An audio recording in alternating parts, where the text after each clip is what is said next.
ये वीडियो आप सबने देखा है, इसको गिरते हुए भी देखा है। और ये कोई आईपीएल के मैच में ग्राफिक्स नहीं चल रहा है, ये असलियत में हुआ है, असलियत में। पूरी खबर जरा ध्यान से देखिए। सत्ता में अब आपको ऐसे हादसे के बारे में बताने जा रहे हैं जिसका वीडियो आपने जरूर देखा होगा। यह वीडियो मुंबई के घाटकोपर में गिरे उस विशाल होर्डिंग का है जो तूफान की वजह से गिर जाता है और नीचे दबकर उसके करीब 14 लोगों की मौत हो जाती है। लेकिन आज उस होर्डिंग का जो सच हम आपको बताने जा रहे हैं, यकीन मानिए वो अपने आप में एक तूफान लेकर आएगा और उसे सुनकर आप कहेंगे कि यह हादसा नहीं, हत्या है। भ्रष्टाचार के तूफान की वजह से मुंबई में 14 लोगों की हत्या कर दी गई और अब सत्ता सिस्टम की ओर से वही ट्रेडिशनल जवाब आ गया है। जांच करेंगे, एक्शन लेंगे। लेकिन कल हुए हादसे के जिस वीडियो को आपने देखा, आज उसका सच सुनिए सर। मुंबई में सोमवार को 14,400 वर्ग फीट का 14,400 वर्ग फीट का जो होर्डिंग घाटकोपर में गिरा वो अवैध था। मतलब जिस होर्डिंग के नीचे दबने से 14 लोगों की मौत हो गई, उसे गैर कानूनी तरीके से मुंबई में लगाया गया था और ये किसी को दिख नहीं रहा था। सोचिए, अवैध था। इतना बड़ा होर्डिंग का वजन था 2.5 लाख किलो।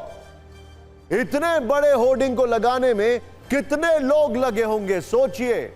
सब अवैध है और इतने बड़े होर्डिंग को मुंबई में लगाने के लिए बीएमसी की परमिशन तक नहीं ली गई थी। सबसे चौंकाने वाली बात, जो अवैध होर्डिंग मुंबई में कल गिरा वो Limca book of world records में भी दर्ज था। लीजिए, सोचिए, मुंबई जैसे शहर में एक गैर कानूनी होर्डिंग लग जाता है, Limca book of world records में उसका नाम दर्ज हो जाता है और सिस्टम सोता रहता है। अभिषेक बच्चन और रानी मुखर्जी की एक फिल्म आई थी बंटी बबली, उसमें उन्होंने न जाने क्या क्या बेच दिया था। इसके पीछे कौन है बंटी बबली? मतलब जो अवैध hoarding Limca book of record में बकायदा रजिस्टर हो जाता है।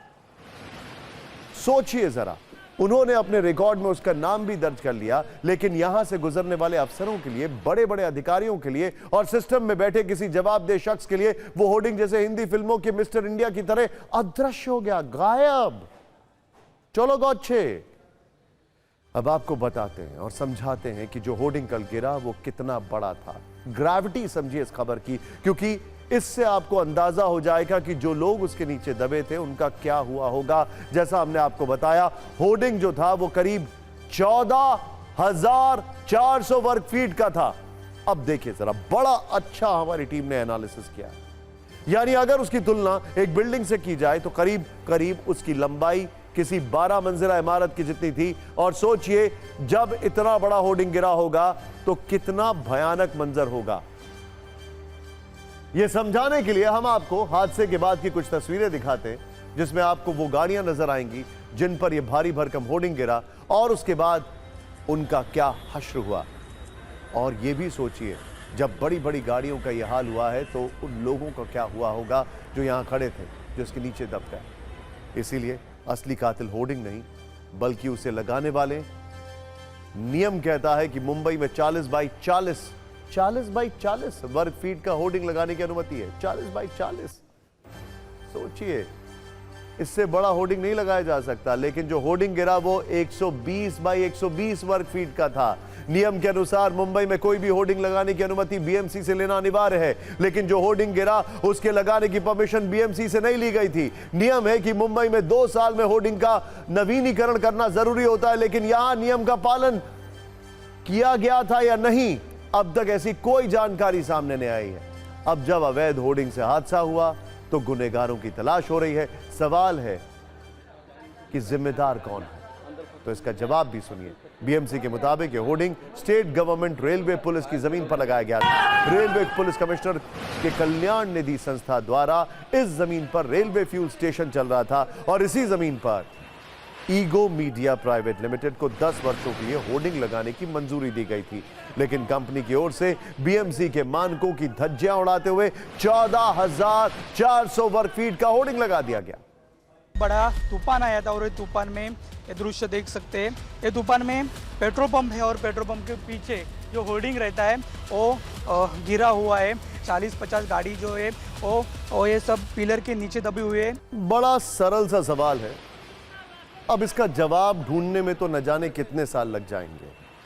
क्या इस मामले में बीएमसी के ऊपर चार्जशीट होगी?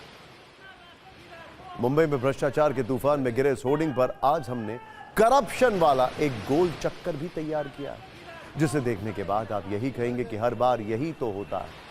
और अब ये मॉडल जैसे हमारे सिस्टम ने और हम सब ने बहुत खामोशी के साथ एक्सेप्ट कर लिया है, कबूल कर लिया है, क्योंकि अब शहर शहर इसी तरह अवैध होर्डिंग लगाए जाते हैं, अवैध निर्माण होता है और इस निर्माण से पहले नोटों के बोझ से ईमान को दबा दिया जाता है। नोटों का बोझ शायद इस होर्डिंग के बोझ से ज्यादा था।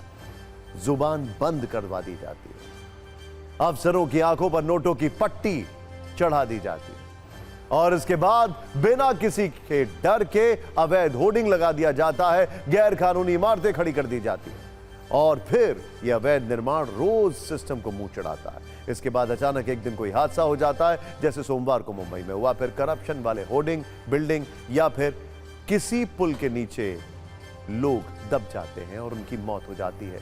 इसके बाद जांच शुरू होती है, जो जिम्मेदारी ट्रांसफर का खेल भी शुरू हो जाता है। सोचिए जरा, फिर हर विभाग अपनी जिम्मेदारी से मुंह चुराकर भागने लगता है और आखिर में सिस्टम की ओर से वही रटा रटाया जवाब आता है, जांच करेंगे। जांच इस बार भी शुरू हो गई। मुख्यमंत्री ने कह दिया कि जिम्मेदार लोगों पर गैर इरादतन हत्या का केस दर्ज होगा।